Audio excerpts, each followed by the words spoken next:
Hello everyone, today we're going to be covering the IR Playbooks TryHackMe room from TryHackMe. My name is Josh Spichak. I'm a cybersecurity analyst and blue team content creator, so let's get started. Alright, with the IR Playbooks, we're going to learn the basics of creating and using IR Playbooks. I've already completed the room, but don't worry, I'm going to help you guys walk through the problem solving methodology, so that way you guys understand how to get to the answer for each of the tasks. To get to the answer for each of the questions pertaining to the tasks. So that being said, let's start with task 1, introduction. Alright.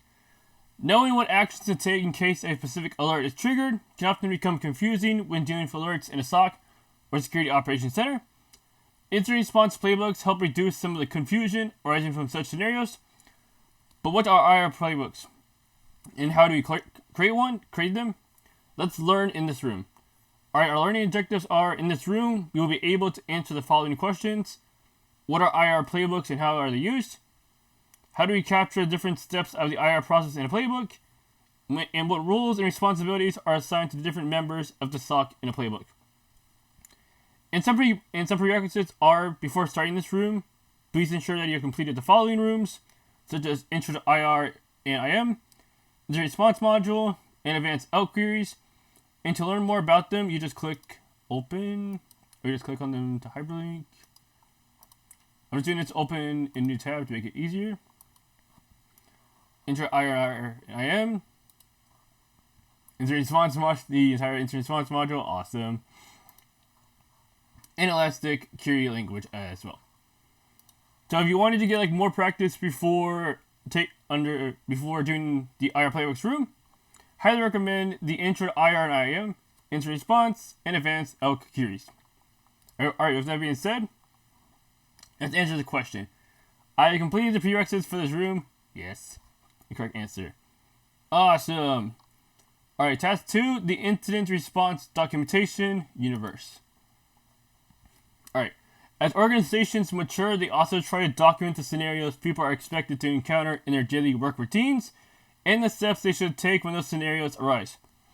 In most organizations with a mature SOC, processes govern everything, defining the roles and responsibilities of different people.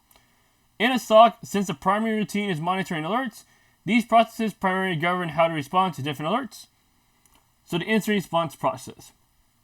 The incident response process is the primary governing response for responding to incidents. Although this process differs from one organization to another in semantics, most functional parts of the process remain similar. This process defines different metrics that govern how incidents are responded to. Mainly, an incident response process will include the following: a RACI matrix that defines the roles and responsibilities of different people, an escalation matrix that defines how and when incidents are communicated up the escalation ladder to the management, a severity matrix that defines the criteria for assigning severity to an incident, and the procedures for handling crisis from a cybersecurity standpoint. In essence, it ensures that when an incident happens, the organization is prepared to handle it, and people don't have to think on their feet about what to do next. Although sometimes crisis might dictate deviating from the written process, it helps to have the confidence that one knows what to do when an incident occurs. Awesome. Alright, the need for playbooks. And before I go further, I'm going to help you guys better understand the concepts by providing really beneficial resources. So we're going to go to AI. Please provide examples of cybersecurity incident response playbooks and resources such as websites as well.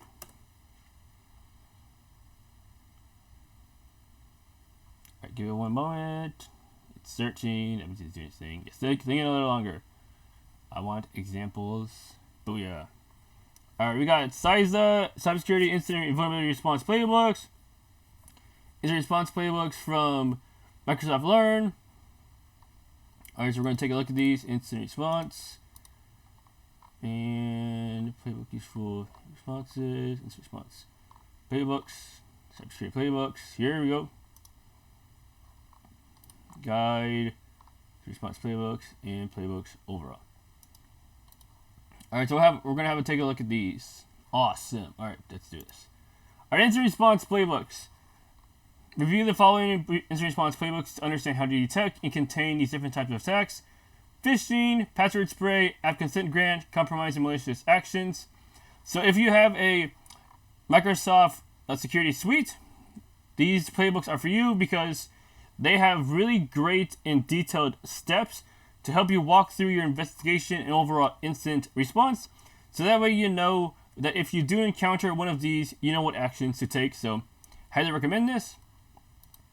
Alright, cybersecurity incident response examples for 2026. My playbooks are critical in 2026.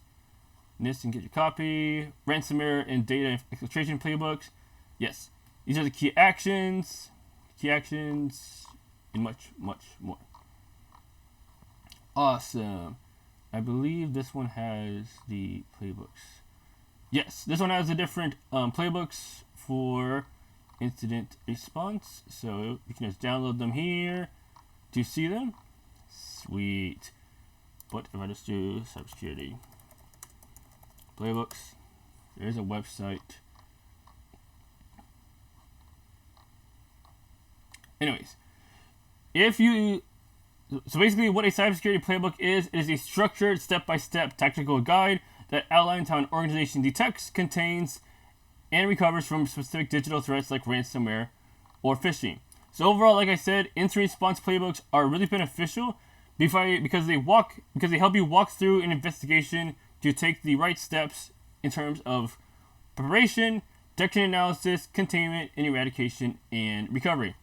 Awesome. CISA has playbooks that you can use for reference, as well as Microsoft and other companies as well. So highly recommend taking a look at these playbooks because they're going to help you better understand different investigations and overall incidents that you may encounter as a SOC analyst and overall in the security operations center. Awesome. Alright, so with that being said, the need for playbooks. Since organizations already have an incident response process, why are playbooks required? Let me explain. The difference is mainly in the granularity of the response process. The IR process defines the high-level steps needed during an incident. It superficially mentions the stages of the IR process and does not dig into details about what steps must be taken during each stage. For example, the IR process might mention that containment and eradication actions will be taken at a particular stage without going into details about containment and eradication. Alright, so we got the incident response process. The different playbooks that you might encounter are malware, phishing, web attack, and account compromise. So like I mentioned, in a crisis, differences of opinion might arise regarding what steps to take to contain and eradicate a threat. While some might prefer searching on one portal for threat intelligence related to a particular artifact, others might have more confidence in another portal, and others might believe it's unnecessary to search on any portal altogether. To avoid such conflicts, processes have defined in such granularity what steps must be taken for each type of incident are needed. We can call these processes IR playbooks. In short, playbooks are processes that define in detail what granular steps need to be taken for each different type of alert that we receive. So to explain it again, playbooks are processes that define in detail what granular steps need to be taken for each different type of alert that we receive. So there should be a different playbook for each type of incident: phishing, malware, account compromise, policy violation, ransomware, or other types of incidents. So if we search, give me an example of a phishing playbook and websites as well. All right, give me an example of a phishing playbook. Operational playbooks. Here we go. Incident response playbook: detection phase, analysis phase, containment phase. Much more. Show all 10 real phishing screenshots, playbooks. Yes, playbooks. All that good stuff. It's containment, eradication, post-incident, and websites for playbook templates and phishing analysis. We have them here. and also phishing analysis tools, and much, much more. Also, I want to show you guys this really beneficial resource. Let's go to Larry Zetzer. Let's go to his blogs. Rating. Actually, Larry Zetzer. Lenny Zetzer incident response. There we go. How to write good instant response. And templates. Respond. Instant. There we go. Nice. Alright, cool. So if you're doing an instant response and you want also a template as well to go with your playbook, highly recommend checking out the Zetzer, hopefully I'm pronouncing that right, website, because this document is completely free. For instance, the author created such an IR report template while developing cybersecurity and privacy incident response procedures at that company. The public version has been shared with the community. Awesome. Because incident responders can use it to strengthen the way they collect, document, and communicate incident response details. Sweet. Also, and the questions in the template fall into these high-level categories in anticipation of what the report's readers want to know. What happened and when? What was the root cause? What was and remains to be done? What lessons to be learned? And what are the remaining action items as well? So if you wanted to see the template and also the document, we have it in Markdown and we have it in Word. And also you can use your MCP server as well. We got the Markdown template and I just downloaded the Word document. So let's take a look at that. Right here. This template aims to help. Let me see. Let me bring it up. Anyways, I actually have it pulled up. There. Oh, not that. Okay. How to write. Yes, download the template and make it your own. It's available as Markdown and Word files as well.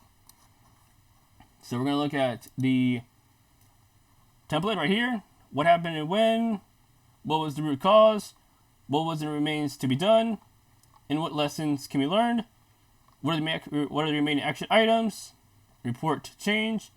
And also about this document as well. So all credit goes to the author as well.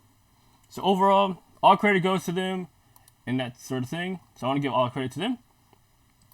All right, also if we want to see the template, also in PDF, under how to respond to an unexpected security incident, there it is. So if you wanted a really great resource to help you with a incident response template, along with the playbook, highly recommend checking out the template as well. So let me see if I can show you guys the template.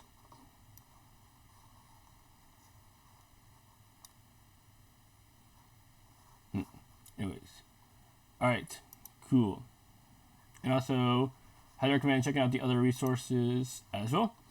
But in general, this is what you would encounter in a template. What happened and when? What was the root cause? What was remains to be done? What lessons can be learned? And what are the remaining action items as well? So like I said, highly recommend checking it out. All right, Lenny Zetzer. Check out the template. Awesome. And also to see more about it, if you were to download the Word document, you'd also see this information as well. Awesome. All right. Now onto the room. Use cases and playbooks. When monitoring is set up in a SOC, one major part is building use cases. Since most organizations produce terabytes of logs daily, it is impossible to properly view and analyze them manually. So use cases are built to flag suspicious activity that needs further investigation. Once the use case is triggered, the analyst analyzes the logs which triggered the use case and decides what actions must be taken. These actions are written in the playbooks. Therefore, we can reasonably assume that every use case created by the detection engineering team needs to have a playbook assigned to it. However, while the detection engineering team might develop hundreds of use cases, only a dozen playbooks are created for them. While there is a unique playbook for every use case, Multiple use cases might trigger a single playbook, making it a one-to-many mapping.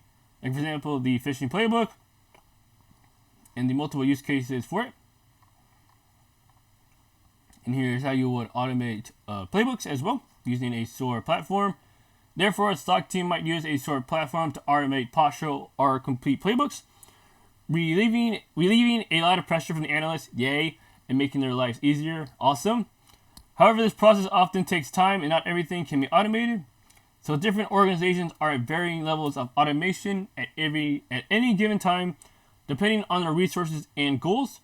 Nevertheless, having well-defined playbooks helps organizations take the next step towards automation and reducing alert fatigue from analysts.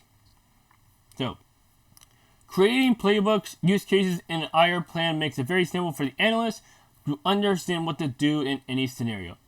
They have documents to help them perform their jobs effectively, which means that the SOC's output is consistent and there's little room for ambiguity. Playbooks also help the SOC teams identify opportunities to automate repetitive tasks and make their jobs easier, which we always want. In the coming tasks, we will discuss the playbooks in a way that helps us follow them and equip us to create them when the need arises. Awesome. All right, we're going to answer the questions below. Can multiple use cases trigger a single playbook? Yes, because we saw here. While there's a unique playbook for every use case, multiple use cases might trigger a single playbook, making it one-to-many mapping. Nice. All right, task 3, IR process and playbooks preparation. And just for some background information pertaining to the IR process overall, let me go here. Let me type AI. Please explain the incident response process. There we go. All right, here we go. Preparation, identification, containment, lessons learned, recovery, and eradication. So we got preparation because we're going to talk about that. This is the most critical phase and happens before an attack occurs. It focuses on building the tools, policies, and training needed to handle a breach smoothly, such as, for example, forming a team, creating a playbook, writing step-by-step instructions for specific scenarios, such as ransomware attacks, data exfiltration, or phishing. So we click on this. How to write an incident response plan, policies, and procedures. So we click on this. You'll see your Essence Guide to creating an incident response plan here. And also here's the SANS incident management process, which I was looking for. Preparation, identification, containment, eradication, recovery, and post-incident review. But also, please explain the NIST 853 incident process as well. Just pretend the N is capitalized. We got the policies and procedures, training and testing, incident handling. This is the core concept right here, incident handling. So we got preparation, detection, containment, eradication, and recovery, and much, much more. So for cybersecurity, I highly recommend, and for incident response, highly recommend the understanding the NIST SP 800-61 and NIST SP 800-53, but also the SANS incident response process as well, which was explained here. Yes, preparation, identification, containment, lessons learned, recovery, and eradication. Awesome. All right. Now, on to the preparation phase. Naturally, playbooks are designed to follow the steps of the IR process. Therefore, most organizations divide playbooks by different steps of the IR process. Preparation is the first step, so let's start with that. Preparation. Most organizations don't include this stage of the IR process in their playbooks, since preparation is the stage of IR before the detection or identification of an incident, and a playbook is triggered after an incident is detected. It makes sense that this part is not present in most organizations' playbooks. However, this does not mean that no preparation needs to be done regarding playbook development. This phase is usually covered in the prerequisites part of the playbook. So for prerequisites of playbooks, like the IR process, the prerequisites of playbooks are created to ensure that the capability of detecting, investigating, and responding to an incident is available. Without this capability, the playbook might never trigger. As described previously, each playbook refers to a few use cases that will be the starting point of the playbook. Therefore, triggering use cases also need to be noted in the prerequisites of the playbook. In short, the following points, which can be found below, should be ensured before a playbook is created, and these prerequisites must be indicated at the start of the playbook, such as all relevant logs are present and integrated into the sim. The logs are appropriately parsed and the required fields are extracted and searchable. Yes.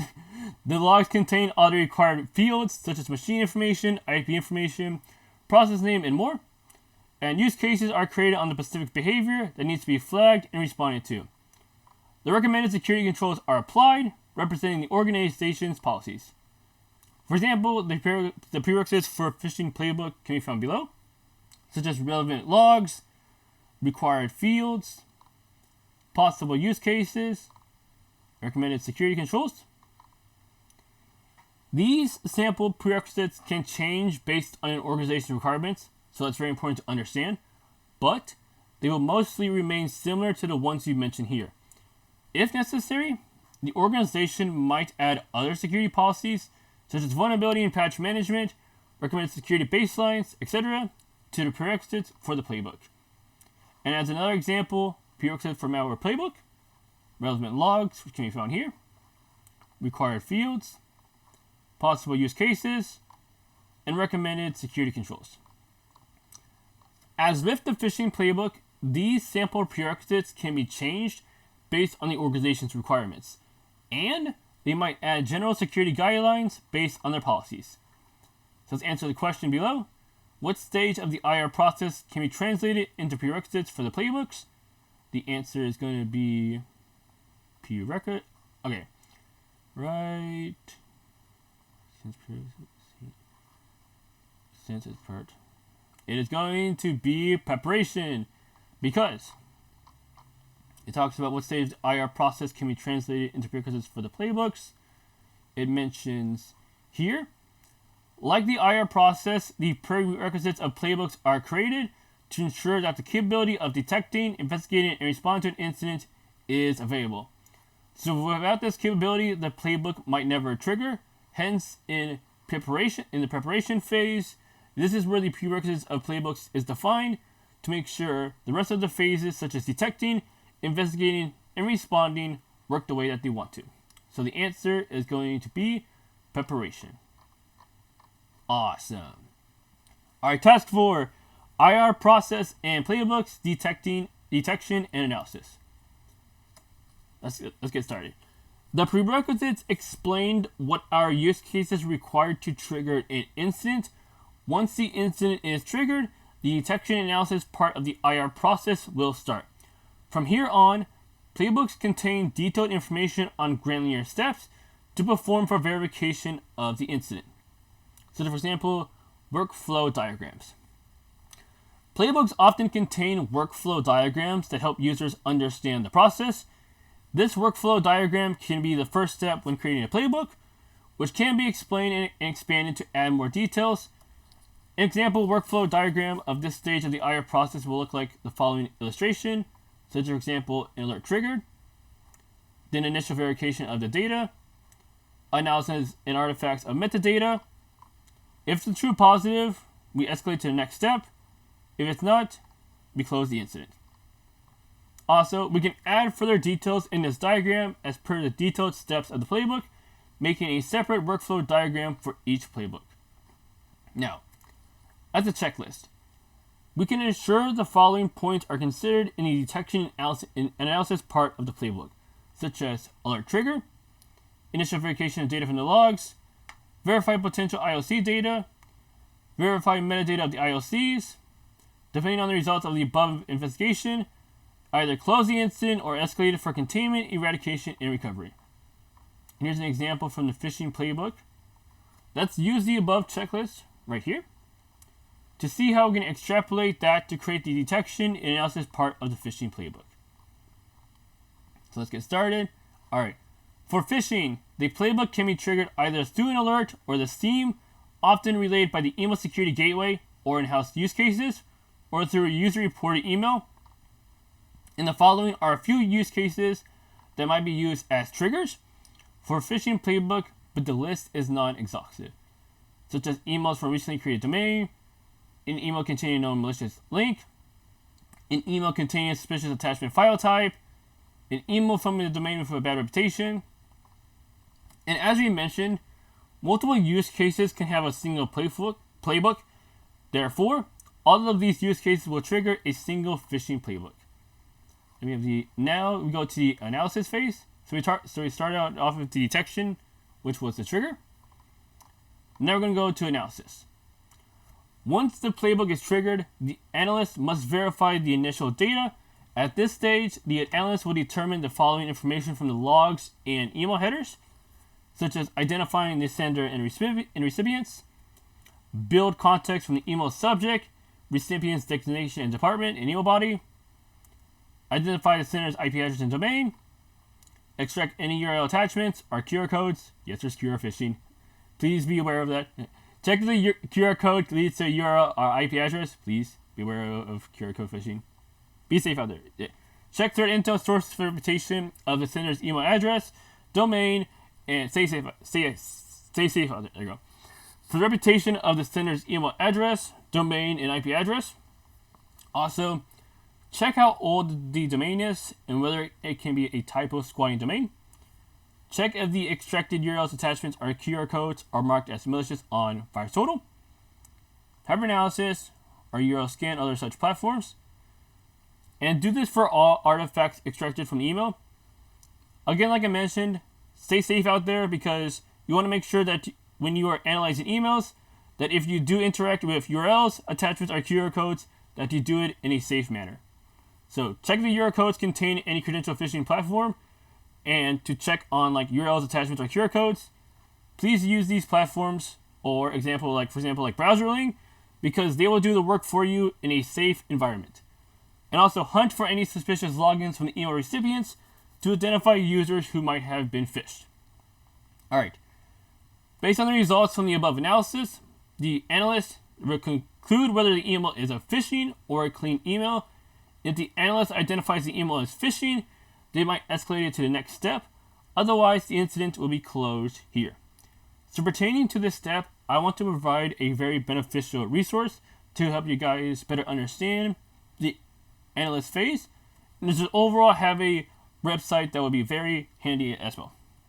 So that being said, let's type https ek19.github.io. Awesome. Alright, this is the OSINT navigator since we're talking about phishing emails and overall email analysis. Here is some tools and overall websites to help you out, such as Email Hunter, Email Finder. You can analyze emails here, Email Checker, and much, much more. MX Toolbox. And also, if you wanted to do email header analysis, you have Mail Header, Message Header Google, Azure Header Analyzer, and Glock Apps. So if we were to click on these, no. Google Admin Toolbox Message Header, there you go. We can paste the email header here, and then we can see the output. But also we have the Message Header Analyzer from Microsoft.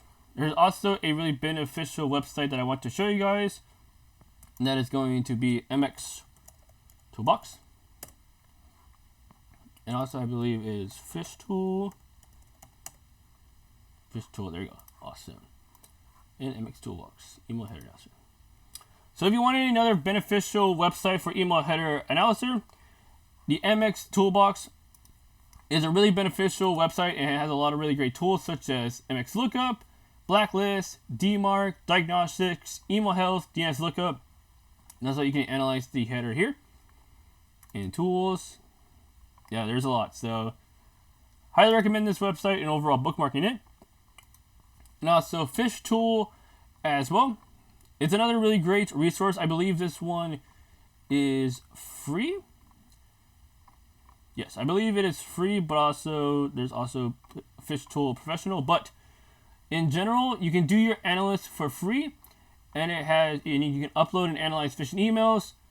You get full header and body parsing, link and attachment inspection, and detection and analyst notes, which you can see right here. Very nice. And phishing reports waste time until you have the right tool. So you got email ingestion, automated parsing, output reporting, and forensic console. Another beneficial website that I want to show is Browserly. Basically, it provides a browser sandbox, so that way you can investigate the URLs safely in this sandbox. So let's say, for example, we wanted to look at, let's just say https google.com.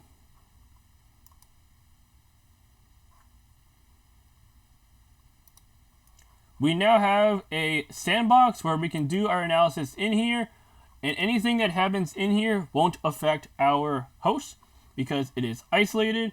So if you wanted to have like an isolated sandbox to do your investigation, Browserling is another really helpful resource. Awesome. All right.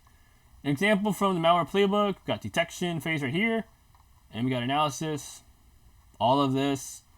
Awesome. Such as, for example, identify the process that triggered the alert, and to identify the binary's reputation, check the process's hash on VirusTotal, hybrid analysis, or similar platforms. Check the parent process of the process that triggered the alert. Lots of processes. And perform forensic analysis of collected forensic data to identify further IOCs, and perform an organization-wide threat hunt to identify all affected machines as steps in the analysis phase. All right. Based on the above steps, the analyst can either close the incident if it is a false positive, or escalate it to the next level if it is a true positive. So we're going to answer the questions below. What steps should we follow if the incident is a false positive? Let me have that. It is going to be no close incident. Nice. All right. Task 5, IR process and playbooks, containment, eradication, and recovery. And just for background information, and just for more clarification, I am going to help you guys better understand the differences between false positive, true negative, all the good stuff. Right, so please understand and define the difference between false positive, true negative, and false negative in search. Alright, here is the direct breakdown of differences. A true positive is a real attack occurs and the security tool correctly alerts you. A false positive is when safe activity happens, but the security tool incorrectly alerts you, treating it as an attack. A true negative, safe activity happens, such as benign, and the security tool correctly ignores it, no alert. A false negative, a real attack occurs, but the security tool incorrectly ignores it, failing to alert you. So we got a visual matrix right here. We got system alerts, system ignores, an actual threat, actual safe activity. We got deep dives and examples such as true positive, false positive, true negative, and false negative. So, and also this is very important to understand. Security teams constantly tweak their tools to balance these matrices. For instance, if you make a system too sensitive, you get flooded with false positives. But if you make a system too relaxed, you let dangerous false negatives sift through, such as data breaches. So not only is it important to understand what a true positive, false positive, true negative, and a false negative are, and understand some examples as well, but to have the balance as well, because we don't want to get flooded with false positives or false negatives as well. Awesome. So hopefully that helps you better understand the difference between true positive, false positive, true negative, and false negative. Alright, now, containment, eradication, and recovery. Let's get started. The analyst will decide whether to close or escalate the incident based on the analyst's results in the previous phase. If the incident is closed as a false positive, the analyst might send the use case for fine-tuning to avoid such false positives. If it is a true positive, it might just be authorized or expected activity, which the analyst will verify from the initiator of the activity, or it will be a true positive that needs remediation. At this point, the incident will need to be escalated. Alright, cool. Awesome. Alright, escalation process. In most organizations, the analyst will work on the identification and analyst part of the IR process, also called triage. If the incident is a false positive, it will be closed. However, it will be escalated to the level 2 analyst if it is a true positive, and the level 2 analyst will take it through the containment, eradication, and recovery part, taking help from the level 3 analyst where required, mainly including forensic analysis, malware analysis, or other advanced analysis. That's a lot of analysis. The level 3 or the incident responder will also create and maintain the playbooks, updating them as required, and most organizations follow the process defined above. However, each organization might make a few changes to the process to suit their needs. Alright, we got the checklist here. So with that, the IR process containment, eradication, and recovery phase is only triggered when the incident is a true positive. Therefore, the checklist here will focus mainly on limiting and reversing the impact of the incident. We will talk out the following checklist for this phase of the IR process, such as identify the root cause of the incident, identify the impact in the affected assets, containing the threat by isolating the affected assets and limiting connectivity, performing actions to remove the impact of the threat from the affected assets, bring the assets back to the last known good configuration, and resume services as usual for all the affected assets. An example from the phishing playbook can be found here, such as if for the containment phase, we extract, contain the threat. So the following steps can be taken using the above checklist to contain a phishing email, such as extracting artifacts from the phishing email, block the sender's email address, domain and IP address on the email gateway, block file hashes on the EDR, endpoint detection response platform, block phishing links on the web proxy so that no outbound connection to proxy is possible. Now, the previous steps will ensure that the threat is contained. However, if people already interacted with the email, further steps might be needed to eradicate the threat. They can be as follows: remove the phishing emails from the inbox of all the affected users, and if someone has already clicked on the link or downloaded the attachment, isolate their machine from the network, revoke their active logon sessions, reset their credentials, initiate the malware playbook if required. And finally, recovery. Once the threat has been eradicated, which can be done using these steps below here, the affected systems and user accounts must be returned to normal service. The following steps might be taken to ensure this happens smoothly, such as reset credentials of all the affected accounts and ensure that MFA is enabled, and strict passwords are created as per policy, audit the activity of the affected user accounts, and reverse any suspicious activities that the malicious actor might have carried out. Additionally, re-image any machines that might have been affected by malicious attachments and restore them to the last known good configuration. Awesome. Alright, example from the malware playbook can be found here, such as the following steps can outline an effective containment strategy for malware. Now onto eradication. Once the malware threat is contained, the following steps might be taken to eradicate it. And recovery. After eradication of the malware, the following steps can be taken for full recovery right here. And it might be noted that the containment, eradication, and recovery phases often overlap. Hence, we sometimes group them in a single stage of the IR process. Alright, let's answer the question below. To recover systems affected by an incident, which configuration should we bring them back to? And that is going to be, it was explained here. We image any machines that might have been affected by malicious attachments and restore them to their last known good configuration. So the answer is going to be last known good configuration. Awesome. All right, task 6. IR processes and playbooks post-incident activity. We got preparation, detection analysis, containment eradication and recovery, post-incident activity. All right, so now let's talk about post-incident activity.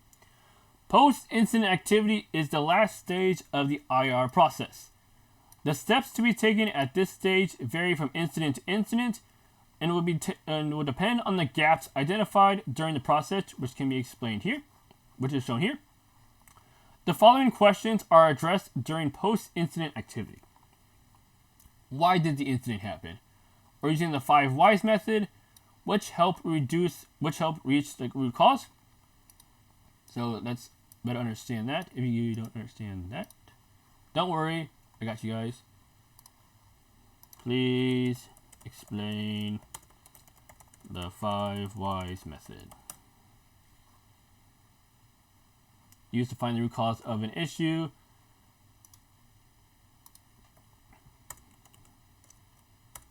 Pertaining to cybersecurity incidents. Okay, here we go.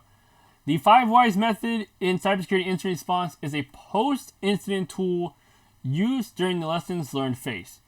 It prevents teams from implementing band-aid fixes by forcing them to look past immediate technical failures and find systematic, organizational, or process weaknesses. And also we have real-world cybersecurity playbook examples below, such as the 5 whys to understand the root cause, for data breach via cloud misconfiguration, business email compromise, that's very important. And cybersecurity specific rules for 5 whys: do not stop at human error, beware of branching paths, and pivot from blame to process. Awesome. Alright, so that's all the questions right here. What gaps were identified which have plugged or would have helped avoid the incident? How can we improve people, processes, and technologies to avoid such incidents in the future? And what steps, if taken, could have minimized the impact of the incident?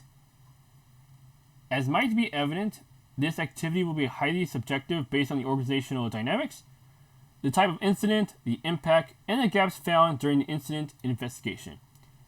Therefore, it isn't easy to outline specific steps in playbooks that might be taken as part of this stage of the IR process. Hence, this part is generally not added to the playbooks. Instead, the post-incident activity is guided by broad guidelines outlined in the IR plan instead of the playbooks. Alright, and let's explain right here, differ based on incident severity, impact of the organization from the IR process, before posting high critical incidents. Let's talk about this. For these reasons, it is generally only added to the high-level IR plan and not in the playbooks. If required for an incident, the playbook can refer to the IR plan for initiating post-incident activity once the incident has been recovered. Alright, what is the last stage of the IR process? It is going to be post-incident activity, because post-incident activity is the last stage of the IR process. And the steps to be taken at this stage vary from incident to incident, and it will depend on the gaps identified during the process. And the following questions are addressed during post-incident activity below. Nice. Alright, putting it into practice. So we're going to have an incident for us to go through. Alright, this is going to be fun. Let's start the lab machine. Alright, now that we have a pretty good idea of how playbooks work, or how we might even be able to create them, let's put them into practice. We have logs from a machine infected by malware in the attached VM. Let's see if we can use the guidelines we laid out for the malware playbook to answer the questions below. I believe this one has a attack box. No, it only has a lab machine. So we should be able to get a URL and access. Yes. Follow the link using your browser. So let's give it some time for us to get the URL and stuff, and then we'll use Elk to conduct our incident response. Yay! Or sim. There you go. Booyah. Alright. Scenario. Dear Inc., please go with it, is working on research that is of national importance. Therefore, they remain in close contact with the National CERT, which also has a sensor in its network. The sensor can identify network anomalies, which are then communicated to Dear Inc. They have received a communication from the National CERT regarding suspicious network activity detected in their network. The following are the details shared by the National CERT, such as date, destination IP, source IP, source port, and destination port. Alright, so we're going to use the Elastic theme to answer these questions. We got a lot of questions, but it's going to be fun. Alright, so let's do this. Follow the link using your browser. Alright, copy. Let's copy this guy. Copy this link. Please work, technology. I said please work. You can do it in the following ways. Alright, so what if I do this?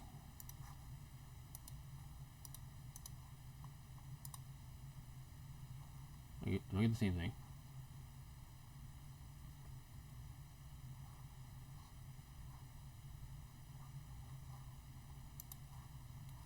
Follow the link using your browser. How long has this been up? 3 minutes. Alright, so let's give it some time. It might be loading. Yes, Kibana server is not ready yet, so we'll give it some time. And we'll get started. Yay! We're going to answer the questions, which I already answered, but don't worry. I'm going to help you guys better understand how I got to the answer. Yeah, my problem's not. Alright. Nice! Elastic is loading! We're in! Awesome. Alright, let's go with Elastic. Elastic. Log in.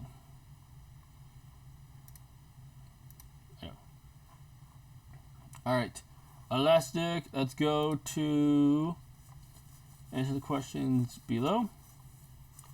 So we got set up and connected to machine. We have done that. So let's answer the questions.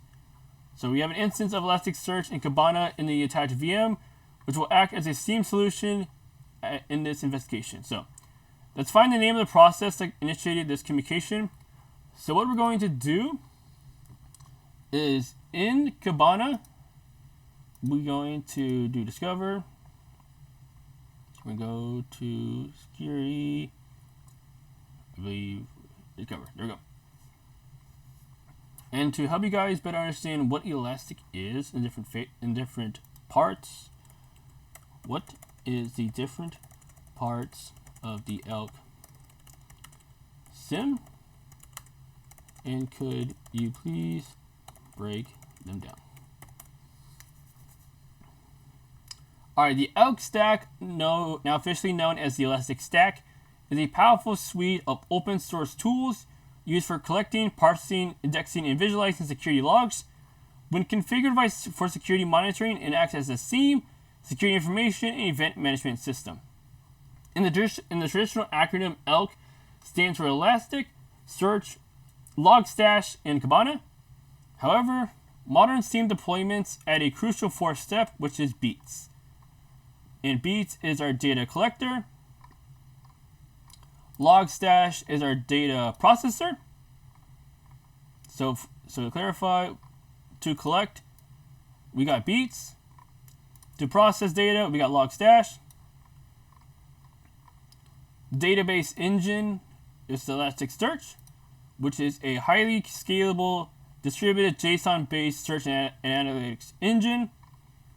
And the visual dashboard, Kibana. Kibana is the window into the Elk Stack. It provides the user interface that security analysts interact with every day. There you go. And so how data throws to the SIM summary. We got Beats, which is the data collector. Logstash, which is the data processor. Elasticsearch, which is the database processing engine. Database engine right here. And we got our Kibana Security UI, which is the analyst views alerts and dashboards. Awesome. Hopefully that helps you better understand the different parts of the ELK stack. So for example, Kibana, which is the visual dashboard. Elasticsearch, which is the database engine. Data processor, which is Logstash. And data collector, which is Beats. Nice. Alright, so let's answer the first question. What is the name of the process that initiated this communication? So we got our theme and add a filter. So let's change up the time so that way we have more information. So let's go with last. What can I do? Can I do years? Awesome. Last 15 years. Apply. Alright, cool. We got logs. And then let's get started. Alright, so in the Kibana Discover, we've already done that. Let's add a filter. So we're going to do type destination. Dest. There we go. IP, keyword, and then our destination IP, which is 171.25.193.9. So 171.25.193.9. And hit update. And then let's make this easier on the eyes. So we're going to type process to see process related fields, because we want to find the name of the process that initiated this communication. So we want to have parent process name. So we want to add plus, process exact, process hash, and process ID, but also process name as well. Nice. All right. And the answer is going to be task hsvc.exe. Awesome. All right. Is this process malicious as per VirusTotal? Yes or no? We have a hint. You might need to look for process-related events to get the process hash. If not, and not the network-related events. So let's go here. Let's find our process hash. Toggle field data. We should be able to get our process hash. Identifying. So let's do some filtering. So instead of destination IP keyword, let's use the process name. So process dot name. There we go. Let's use the task name that we found, which was task hsvc.exe. Hit update. And we got our process hash. We got, all right, we got SHA-1, MD5, and much, much more. So let's try to, let's pick one of these and see if the hash is, let's do SHA-256. And then let's use VirusTotal. Or I'm going to help you, I'm going to use this. So the way this works is that we're going to enter the hash, and we're going to do add. We're going to filter tools, so let's just say VirusTotal. And it's going to show us that the hash is not malicious. So our answer is no. Awesome. Alright, so let's find E4. Actually, that was task seed. So we got a lot of SHAs. Let me see if I do, okay, this one, E4. because the one that I showed you guys was a different name. So I'm gonna do this hash. So I'm gonna use this hash. And overall, this should be no text for. Oh wait, let me try another one. So MD5 downloads test tour. Ah, gotcha. So that's why. But overall, I'm gonna say that this task is not malicious. So let's just do parent process and parent graph so we understand. So we got one decryptor. Yeah, so it is Tor. Awesome. So let's do a hash. Let's use this one. It doesn't hurt to double check. Let's use virus total. Whoops. I must have did something wrong. Okay, that's why. Shaw 256. I'm going to take this guy right here. Do copy. And the virus total. Nice. And paste. I am going to say that the information that we are getting about this hash not being malicious is good. So I'm going to say nay. Nice. All right. What is the name of the parent process of this process? Let me have a hint.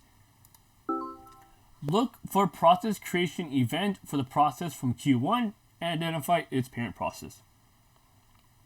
So we got the child process, which is task hsvc.exe. Now we want to find the parent. So let's go back to here. Let's find the parent process, which I have here, parent process name, and here. So if I expand this, and oh, it's not gonna show me the fields. All right, here we go.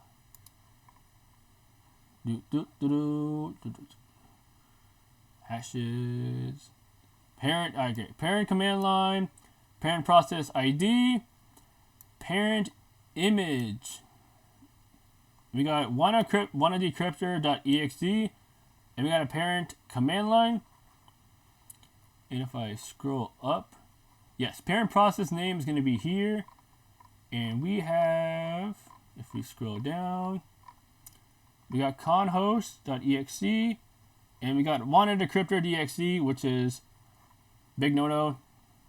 That is bad stuff. So wannadecryptor.exe, parent process of this process, wannadecryptor.exe, and we can confirm that because in the parent process field, we see. I scroll too much. wannadecryptor.exe and child process is task hsvc.exe. Nice. Awesome. All right, next question. This process's parent was launched by another process, which is a notorious ransomware. Which ransomware is that? So we're going to look into that more. Which is notorious malware. So in this case, check the process creation event for the process from Q3 and see the parent process. All right. So what we want to do is look into more detail pertaining to this wannadecryptor.exe. So if we look at that, we can see here is wannadecryptor.exe. And if we look and if we type this, so we're going to do wannadecryptor.exe. Which ransomware is it? Okay, you explain malware that is associated with wanna decrypt. Hopefully I spelled that right. Wanna decryptor. There we go. Booyah.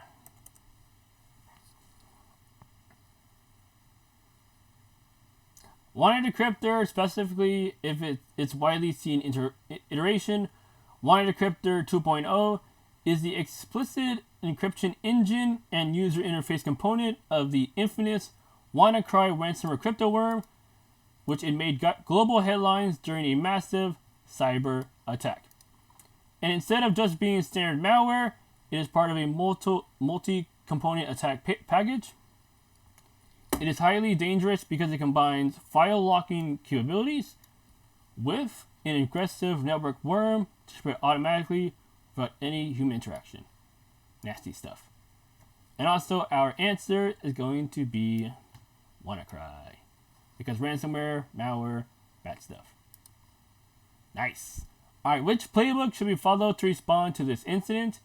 It is going to be the malware playbook, because we are dealing with malware.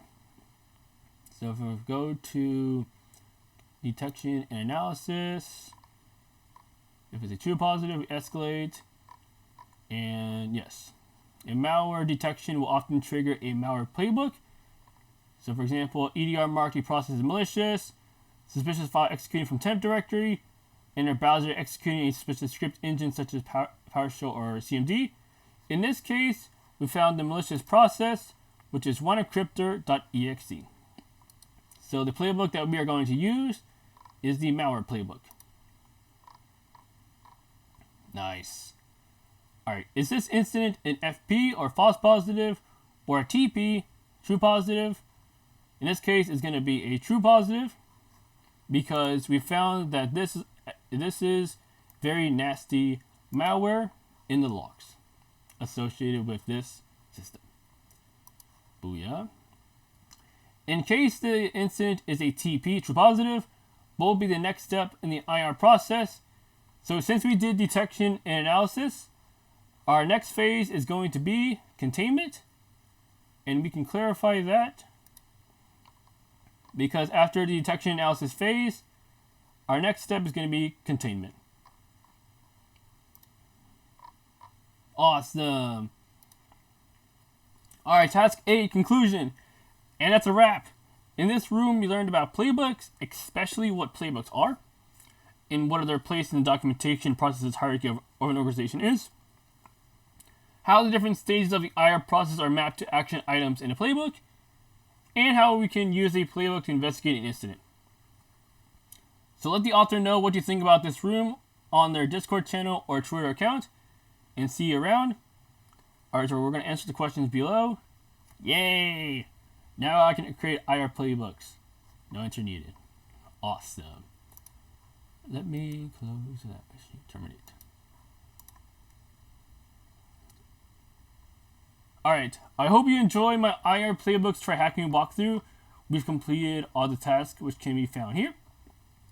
And the resources that we used in this room are the rooms mentioned as prerequisites, AI to learn more about the concepts such as the different components of ELK, Wanted decryptor, and much, much more. Instant response playbooks right here.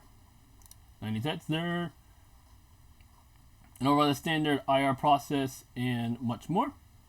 Lenny Zetzor's resources. There we go. The cybersecurity and privacy incident response template and Markdown. And also there's a Word document which I downloaded as well.